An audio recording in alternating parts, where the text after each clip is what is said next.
Hey, welcome to Joyful Noise Learning. My name is Ashley, and today I'm going to be sharing what we're using for language arts for my third grader. My kiddo's going to be in third grade next year, and maybe you have a third grader too, and would love to see what we're using. So let's talk about it.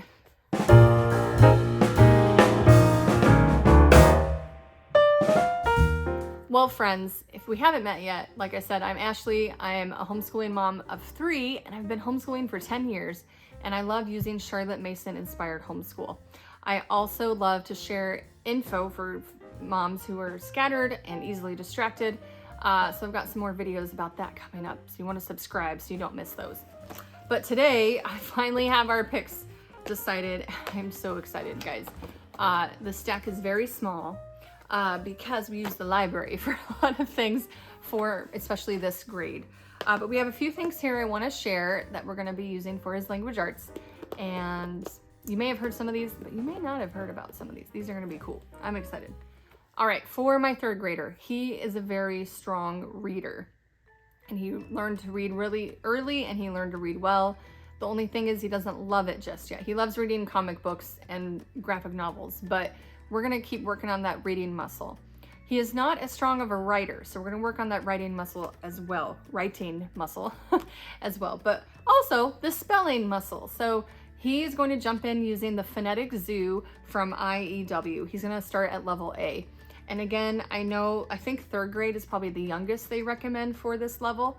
So I'm not in a hurry. I'm not gonna rush him through it. He can go as slow as he needs to. But maybe, I don't know, maybe he'll surprise me and go fast again, like he did for all his other stuff. So this is from Institute for Excellence in Writing, and it's also fairly independent. I'm hoping it is. So we're trying to use spelling as independent this year. He's been doing all about spelling level 2, but we're gonna do this because he's gonna listen to the recordings, and we actually have it on the computer, not just the CDs, and then he's gonna do the assignment on his own in his notebook, and then hopefully practice the words with his brother. I've done a lot of research and I've been learning more about this, and I'm really excited. I think this is going to be a great way to really strengthen his spelling muscles. So all my kids, yeah, we're all going to try it this year. So that's the first thing. The next thing is readers.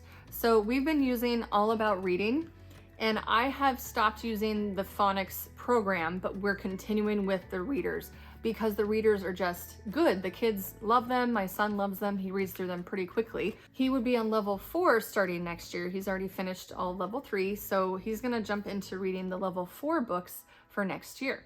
Once he's done with that, or kind of along with that, he's gonna have a book list from Ambleside Online year 2 and year 3. I have several books from there that I'm gonna have him pick as he goes, and he's gonna be reading those for his reading. To go with that, I got the reading journal from Not Consumed, and this can go with any book. So it's supposed to help with comprehension and higher level thinking skills, and it's a little bit of a writing assignment, just a teeny bit, not too much. This places to draw pictures. He actually likes drawing, so he'll be able to draw some pictures here about like what he's reading, learn about reading itself, and I'm excited. These are nice and short. I love short lessons. That's a very Charlotte Mason thing. You do want to keep your lessons short, especially at this age, I think. So this is a reading curriculum for grades 2 through 5. It's what it's recommended for. And we're going to try that this year, and he'll do that with all the books that he reads, either from the All About Reading readers or from the readers from the Ambleside Online book list. So as far as grammar goes, I found a resource from Our Journey Westward, and it's the Living Literature Grammar Guide, basically.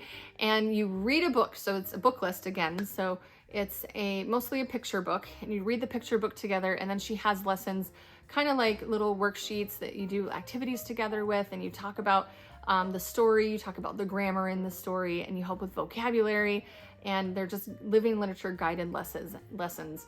And I'm so excited to use this with him. He will also probably do it with his brother. I'll bring his 5th grade brother in on this as well some of the time, so we'll be using that for grammar. Also, if he wanted something else, he's done with Explode the Code. He's gone through most of the levels, but instead of Explode the Code for phonics, he'll be using this instead. But for grammar, I thought I'd get him a little workbook that I thought would be really fun. One of my friends recommended this to me, This is called Aunt Ruth's Grammar Drills for Excellence. It's a companion guide for I Laid an Egg on Aunt Ruth's Head. So I heard this book is really funny. This is a little workbook that helps with grammar and reading and all those things. So I've heard good things about it, and I think I'm gonna have him try it and see how it goes. And I'll let you know how it goes.